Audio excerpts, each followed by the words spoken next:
תסתכל איזה יופי, צ'ינצ'ית עם יופי, תסתכל איזה אופי, צ'ינצ'ית עם אופי, תסתכל איזה יופי, צ'ינצ'ית עם יופי, תסתכל איזה אופי,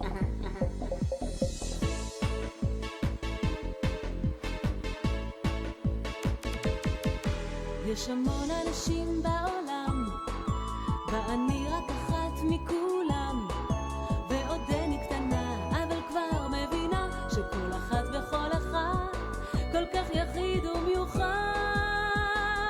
תראה אותי למשל, אני ג'ינג'ית עם אופי, תסתכל איזה יופי, טלטלים של זהב ועיניים כוכב, ועם לב כה רחב, רק אותך אני אוהב, אני ג'ינג'ית עם אופי, תסתכל.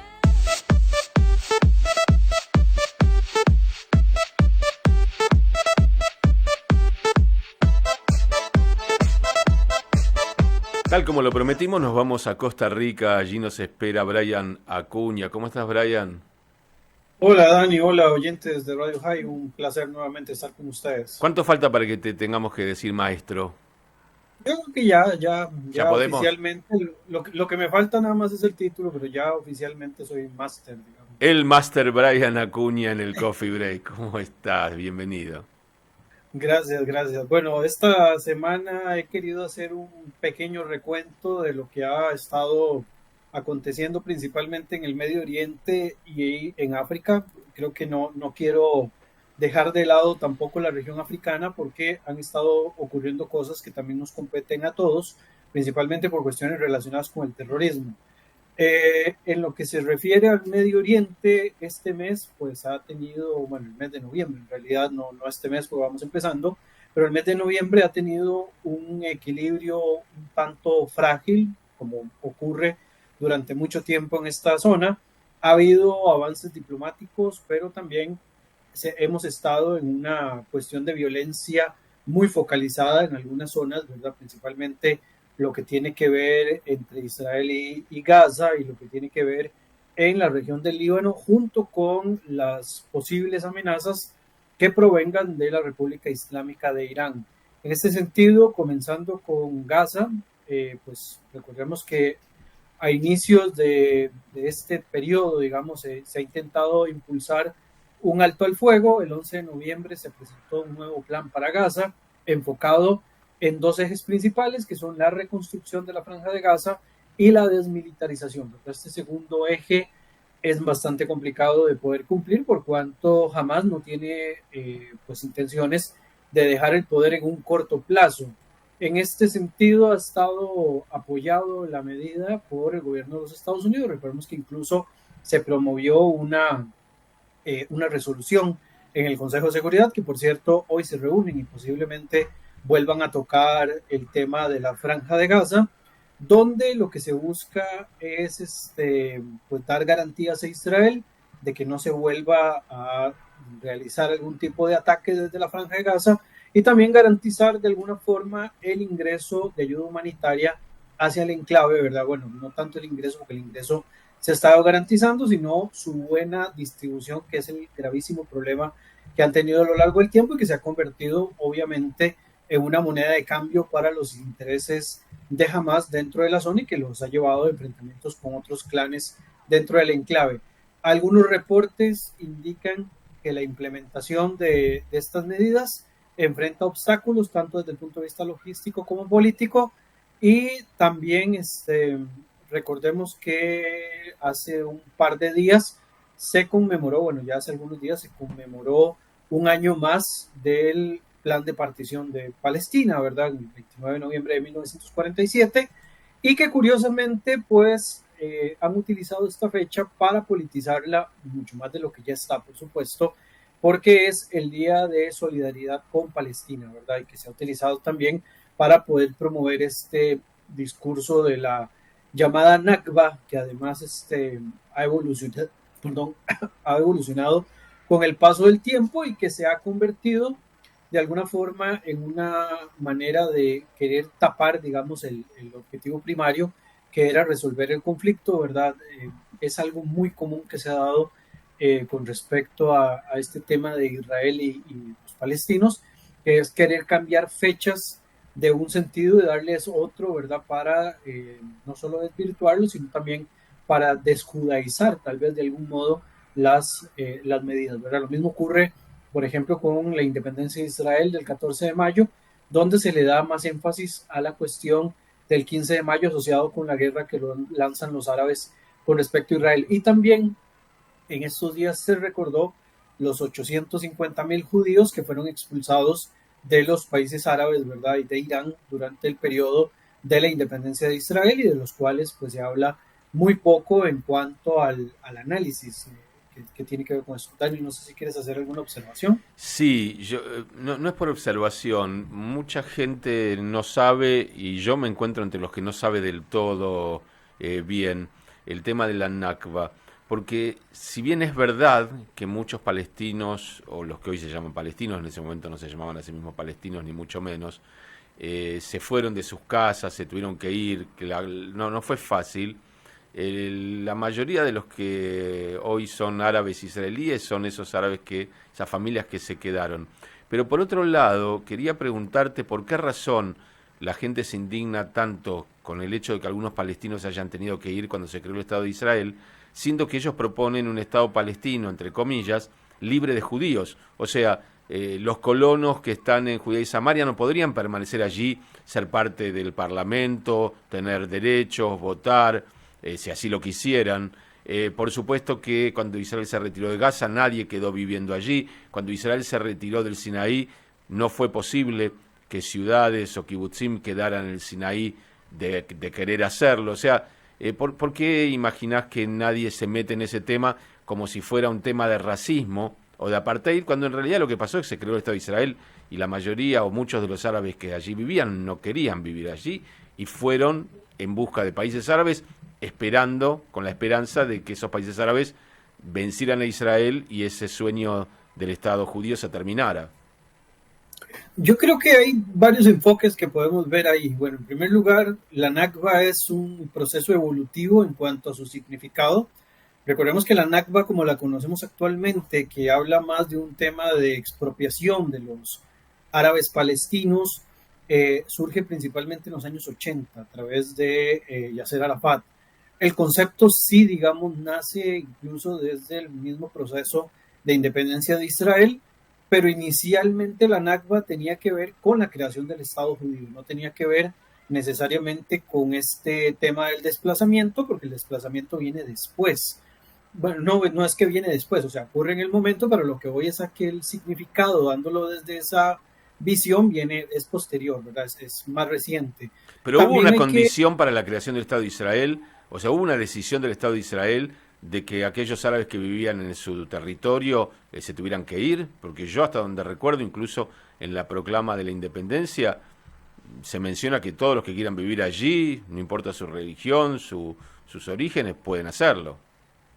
Sí, pero recordemos que también había cierta complicación porque eran vistos de alguna forma como quintocolumnistas, ¿verdad? Porque al ser árabes y estar dentro de la situación, pues al inicio había muchas tensiones, así como en algún momento hubo muchas tensiones con respecto a la migración de judíos Mizrahim y que hubo todo aquel tema de chicos incluso que fueron perdidos y demás. Pero digamos que fuera de eso, el elemento principal de la crítica de la Nakba no es tanto, digamos, en su inicio con el tema del desplazamiento, pero sí con la creación de Israel. De hecho, recordemos que uno de los grandes problemas que existen en el tema de los refugiados palestinos, más allá del tema de la UNRWA, tiene que ver con la condición en la cual viven los palestinos dentro del mundo árabe. Recordemos que salvo Siria en algún momento, ningún país del mundo árabe les ha garantizado algún tipo de derecho o de ciudadanía a los palestinos, ¿verdad? Siria incluso los tiene un estatus especial, no es que les da ciudadanía, sino que tienen un estatus especial. ¿Y por qué eso debería ser un problema de Israel?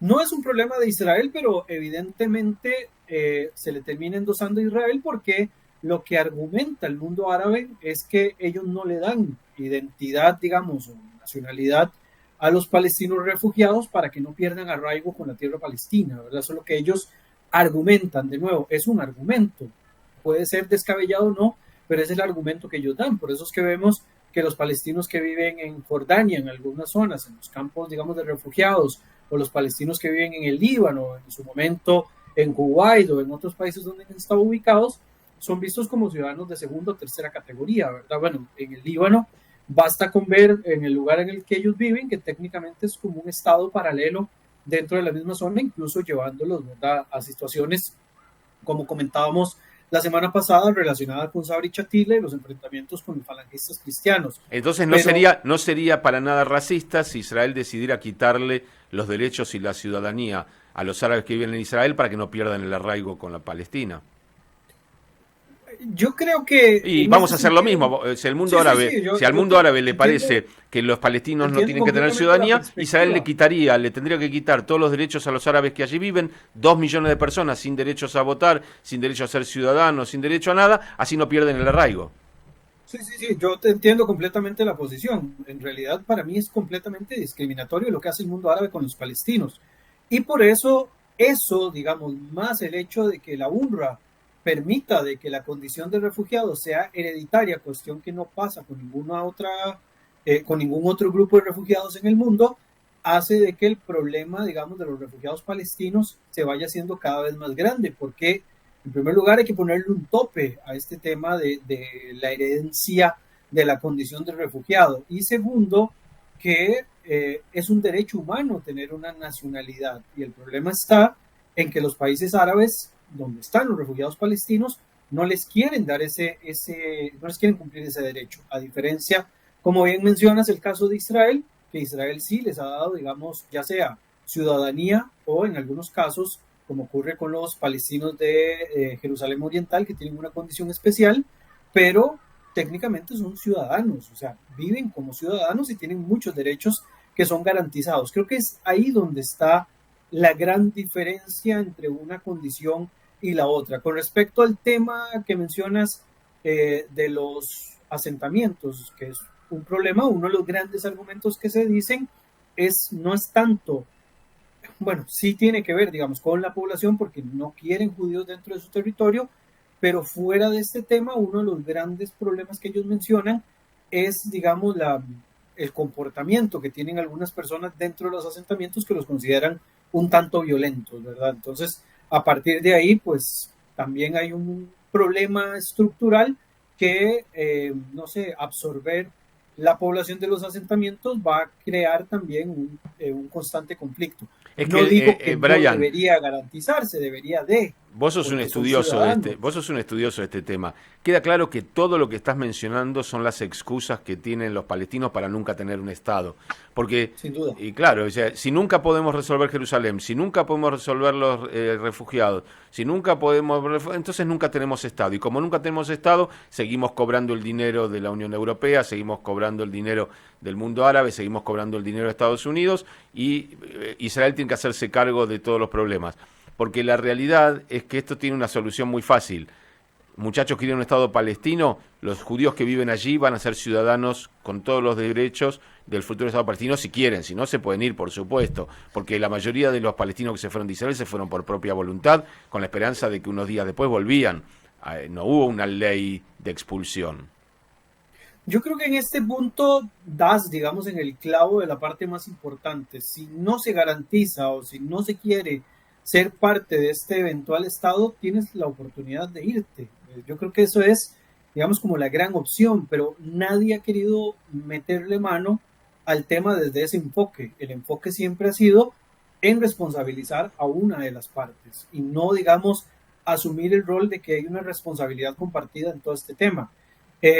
Obviamente es muy complicado, pero plantear, por ejemplo, de que judíos que viven en Judea y Samaria puedan ser parte de un eventual Estado palestino, posiblemente vayan a haber muchas discusiones, no solo a lo interno de los palestinos, sino incluso también a lo interno de Israel, ¿verdad? Porque Israel debe garantizar también la seguridad de los judíos que viven en este caso en esa zona, pero sin ninguna duda creo que das en el clavo. Definitivamente alguien tendría que ponerle fin al tema de los refugiados, o sea, decir hasta aquí se acaba, digamos, el tema de los refugiados, ya a partir de acá no existe más el tema de los refugiados y a partir de este número de personas es donde podemos marcar quién puede considerarse refugiado o no, desaparecer la UNRWA, que de todas maneras no sirve para nada, y por el otro lado, empezar a buscar soluciones desde esta perspectiva que planteas. Si hay judíos viviendo en las zonas que eventualmente pasarán a ser Estado palestino, darle la posibilidad de convertirse en ciudadanos palestinos de ley y de derecho, y que eventualmente se vaya resolviendo ese punto. Pero creo que es de las decisiones menos populares que podrían plantear, pero definitivamente está bien, pero creo que das en el clavo. yo sé que casi ningún judío hoy de un asentamiento, de una colonia, se quedaría. Lo que digo es, si los palestinos tuvieran voluntad de tener un Estado, sería una gran movida decir, señores, no hay ningún problema, si se quieren quedar aquí, el Estado palestino les va a dar la ciudadanía, formen su partido político, están nuestras leyes, van a tener que respetarlas. Sería un gran paso para ellos para decir, gente, nosotros no echamos a nadie. Sin embargo, no lo hacen porque mirá si llegan a hacer eso y se reúnen los colonos de Judea de Samaria y dicen, ¿sabes qué? Nos quedamos. Vamos a hacer eso. Creemos que esta tierra nosotros nos queremos quedar. Acá criamos nuestra familia.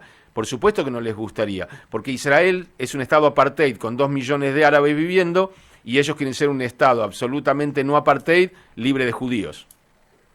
Sí, es súper interesante. De hecho, el planteamiento me parece súper interesante, pero me gustaría ver que alguien lo plantee, a ver qué ocurre. O sea, que alguien lo plantee seriamente, me refiero. No que alguien lo tire al aire, digamos. Acá, obviamente, desde Latinoamérica lo podemos opinar pues de una forma un poco más libre o más fácil, pero creo que sí sería interesante que alguien haga ese planteamiento, ver hacia dónde al final de cuentas se dirige el punto. Creo que no me va a dar chance de poder analizar todo lo que quería, pero no hay problema.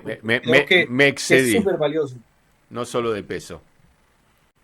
Sí, a mí me parece que es súper valioso y la verdad creo que hay muchas cosas que plantear y buen análisis y buena, ¿cómo podría decir?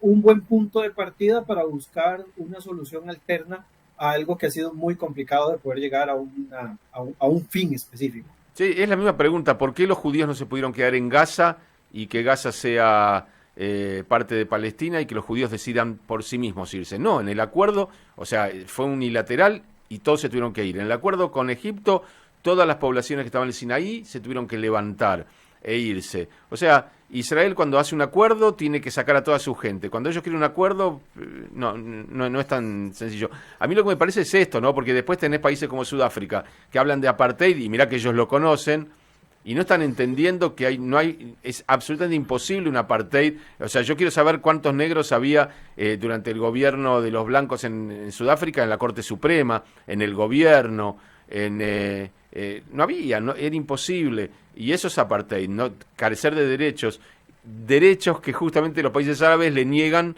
a sus hermanos, entre comillas, para que el desarraigo. No es por eso, es porque no los quieren, porque básicamente quieren perpetuar la idea de que son parias y que no tienen tierra, y nada, de una manera saben también que Israel no va a desaparecer, así que queden ahí en el limbo y poder tener un montón de gente sin derechos.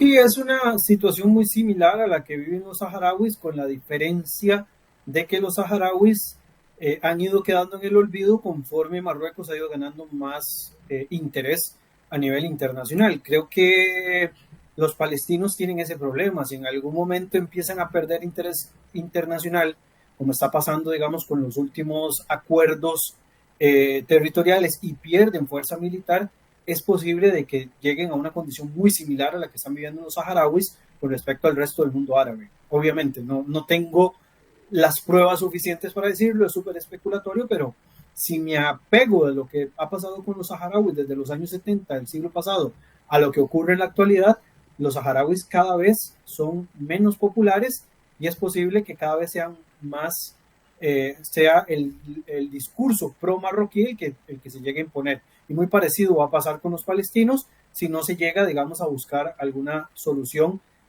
para ellos, porque en la condición actual creo que van a ir quedando cada vez más aislados desde esa perspectiva. Otra solución sería práctica. Los 2 millones de árabes que viven en Israel pierden su ciudadanía y se tienen que ir al Estado palestino. Y los israelíes que hoy viven en lo que sería Estado palestino se tienen que venir a Israel. Es un intercambio justo. Ambos hicieron sus vidas y tienen sus familias en una tierra, pero bueno, a los efectos de que haya paz y que haya Estado, los 2 millones de árabes a vivir en el mundo árabe y los judíos a vivir en el Estado judío. Y así no nos peleamos más. Andá a preguntarle a los millones de árabes si quieren dejar de ser israelíes para ser palestinos o para ser jordanos. Sí, sí, ese es muy buen planteamiento. Creo que podemos después profundizarlo un poco más. Se nos va el tiempo, pero nada, pido perdón. Pero es uno de esos temas que realmente me enojan mucho, porque estoy harto de que a Israel se le pida algo que nadie en el mundo árabe va a hacer, que es recibir reconocimiento. Es más, esos 900.000 judíos expulsados de los países árabes, expulsados, no lo sugirieron, expulsados, hoy deben ser 5 o 6 millones de judíos. Bueno, ¿qué país árabe les está ofreciendo la ciudadanía? No, ¿sabes qué? Vamos a hacer un resarcimiento. Todos los judíos del mundo árabe pueden, y sus descendientes, eternamente, hereditariamente, reclamar la ciudadanía de esos países. Tampoco lo van a ofrecer. No pasa. No pasa y no va a pasar. Y no va a pasar. Entendemos el doble estándar, igual que como mencionabas el tema de Sudáfrica, donde incluso aún hoy viven en una condición de apartheid de facto en algunos sectores, pero creyeron que con medidas políticas y paños tibios iban a solucionar un tema que es completamente estructural. Preguntad, Francia, Inglaterra y otros países critican a Israel por racista. Vos mirás la selección de Francia o de Inglaterra, queda un blanco y 20 negros. Y la pregunta es, ¿cómo es que eso sucedió? Y bueno, porque han colonizado por todas partes, han traficado con gente, han violado mujeres. Israel es un estado apartheid. Es muy raro, ¿no? Esa es la doble vara. Decirle que un inglés le diga a Israel que es un estado colonialista es por lo menos un chiste de mal gusto. Igual que un francés, igual que un portugués. No hay cara en qué persinarse y en una radio judía mucho menos. Hay un israelí que hace stand-up que dice algo muy simpático. Dice, mira, uno puede evaluar quién es colonialista o no por los idiomas. O sea, ¿por qué razón se habla portugués en Brasil? ¿Por qué razón se habla portugués en algún lugar de África? ¿Por qué todo Estados Unidos y Canadá hablan inglés? Porque, bueno, me dice mi pueblo, el pueblo judío, no puedo conseguir que hablen hebreo, ni siquiera los judíos. O sea, yo tengo que ir a hacer un stand-up para judíos en Nueva York y lo tengo que hacer en inglés. O sea, ¿qué clase de colonialismo es aquel que no conseguís que hablen tu idioma ni siquiera los tuyos afuera? Bueno, habría que evaluar por qué la gente habla los idiomas que habla y qué hicieron esos países y qué siguen haciendo, por supuesto. Bueno, nos vamos porque es el mediodía aquí, seguramente muy temprano para que arranques también allí. Abrazo grande y la semana que viene la seguimos. Prometo no interrumpir. Que estén todos muy bien. Chao. Chao. 11:58 por aquí, hablando de 25 grados 8 la temperatura en la ciudad de Buenos Aires. Seguimos en el Coffee Break, ya estamos casi al mediodía. Estamos por dar vuelta al disco. Qué vejestorio soy.